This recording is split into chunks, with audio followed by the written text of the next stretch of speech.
আসসালামু আলাইকুম ওরহমতুল্লাহি ওবরাকাতু। আপনারা সকলে কেমন আছেন? নিশ্চয় আল্লাহ রহমতে আপনারা সকলেই ভালো আছেন। আবার আপনাদের সামনে হাজির হলাম নতুন একটি গল্প বলার জন্যে। গল্পের নাম সুখ খোঁজা। একটা কাক যে বাড়িতে যায় সেই বাড়িতেই তাড়া দেয়। এই তাড়া খেয়ে খেয়ে সে এবার মনের দুঃখে পালিয়ে যাচ্ছে। একটা পুকুরের উপর দিয়ে যেতে গিয়ে দেখছে তার চেহারা কিসকিসে কুচি কালো। তাই কাক মনে মনে ভাবছে, আমার ডাকও যেমন কর্কশ, আমার কণ্ঠ যেমন খারাপ, দেখতেও খারাপ, তাই কে আমায় ভালোবাসবে। মন খারাপ করে একটি গাছের ডালে বসে আছে। একটা বুড়ো কাক এসে বলল, ভাই কি ব্যাপার, মন খারাপ করে বসে আছো কেন?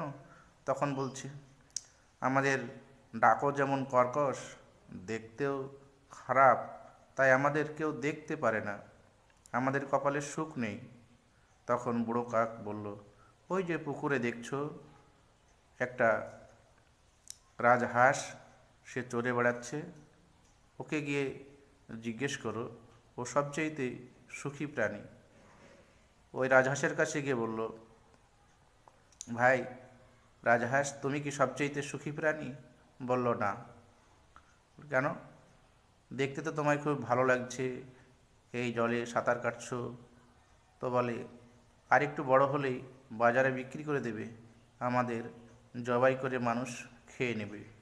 আমার চাইতে সুখী প্রাণী ওই যে কোকিল দেখছো, দেখতেও ভালো, ওর ডাক হাঁকও খুব সুন্দর, তাই মানুষ বাড়িতে ওকে আদর করে রাখে। এবার ওই কাক উড়ে গিয়ে কোকিলের কাছে গেল, গিয়ে বলল, ভাই তুমি কি সবচাইতে সুখী প্রাণী? কোকিল বলল, না ভাই, আমার কপালে সুখ নেই। আমরা হলাম আকাশে উড়ে বেড়ানো প্রাণী, কিন্তু মানুষ আমাদের এই বাড়িতে বন্দি করে রাখে, যা দেয় নিজ হাতে তাই আমাদেরকে কষ্ট করে খেতে হয়, আর এই খাঁচার মধ্যে থাকতে হয়, গান শোনাতে হয়, তাই আমাদের একটু ভালোবাসে, কিন্তু সুখ আমাদের কপালে নেই। বলল, তাহলে সবচাইতে সুখী প্রাণীকে? বলল, ওই যে ময়ূর দেখছো, ওই ময়ূর হচ্ছে সবচাইতে সুখী প্রাণী।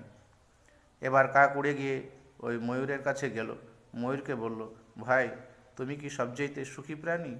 ময়ূর বলল, আমার কপালে বিন্দুমাত্র সুখ নেই, কেননা আমি জীবন্ত অবস্থায় এই মানুষকে খেলা দেখাই, আর আমার এই পাখা তারা টেনে টেনে তুলে, আমার হাড় মাংস সব জ্বলে যায়, আমি কি করে সুখী হতে পারি? এবার সে বলল, তাহলে সুখী প্রাণী কে? তখন ময়ূর বলল, সবচেয়ে সুখী প্রাণী তুমি। তোমাদের কেউ বন্দি করেও রাখে না, তোমরা যেখানে মন সেখানে থাকো, যেভাবে মন সেইভাবে ওড়ো, তোমরাই হচ্ছে সবচেয়ে সুখী প্রাণী। ভাই এই গল্প থেকে বোঝা যাচ্ছে যে সুখ কোথাও নেই, সুখ নিজের কাছে। তাই ফর্সা চেহারা হলেই যে সুখী আছে, অনেক ধনসম্পদ হলেই যে মানুষ সুখে থাকে, এটা নয়। সুখ হচ্ছে মানুষের নিজের কাছে। তাই আল্লাহ সুবহানাহু ওয়া তাআলা যা দিয়েছেন সেইটুকু আলহামদুলিল্লাহ বলে গ্রহণ করুন, তাতেই আপনি সুখ পাবেন।